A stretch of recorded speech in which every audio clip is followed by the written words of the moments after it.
So write the following as a single fraction. So effectively I am just subtracting fractions.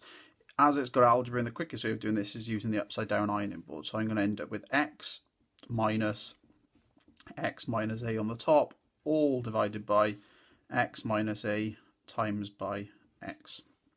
So x, take away x, becomes nothing.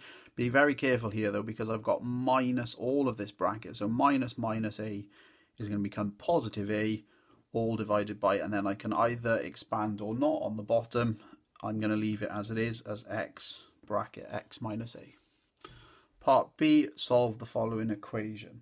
So same sort of problem here is that we've got fractions, and fractions in equation are never very nice to work with. Now the first thing I need to do is I need to move this plus 2 to the left hand side, to the right hand side, sorry. So I end up with x minus 1 over x. 4x plus 3 is now equal to minus 2. I don't want fractions, so I'm going to take all of this up to that side and then multiply. So I get x minus 1 equals minus 2 times by x and the 4x plus 3. Now, there are two ways you can do this expansion, but personally I think it's easier to expand the bracket first. So I get x minus 1 equals minus 2, and then this in here becomes 4x squared plus 3x. Now I'm going to multiply by minus 2. So I get x minus 1 equals minus 8x squared minus 6x. Now I can see I'm going to get a quadratic here because I've got an x squared term, I've got some x terms, and I've got a number term. Now for a quadratic I want the x squared term to be positive and I want it equal to 0. So I'm going to move everything to the left hand side. So minus 8x squared comes across to become positive 8x squared. Minus 6x goes over to become plus 6x. I've already got that x there and the minus 1, and that will be equal to 0. So I end up with the quadratic x squared plus 7x minus 1 equals 0.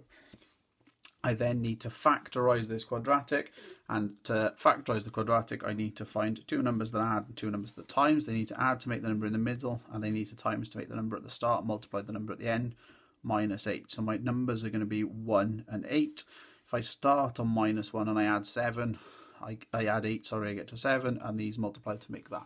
When I'm factorising a quadratic that has a number bigger than 1 at the start, I need to split the middle term into these two parts. So I'm going to split it into a minus x and a plus 8x. Keep the bits either side. And then I factorise the first half. So in 8x squared and x, the only thing that's common is x. And then in the bracket, I'm going to get 8x minus 1. In 8x minus 1, the only thing that's common in there is the number 1. And then I'm going to get 8x minus 1 in the bracket. That gives me one of my brackets as 8x minus 1. And the other brackets are the bits that are left out. X plus 1 equal to 0. And then I've got either 8x minus 1 equals 0, so x equals an eighth, or I've got x plus 1 equals 0, so x equals minus 1.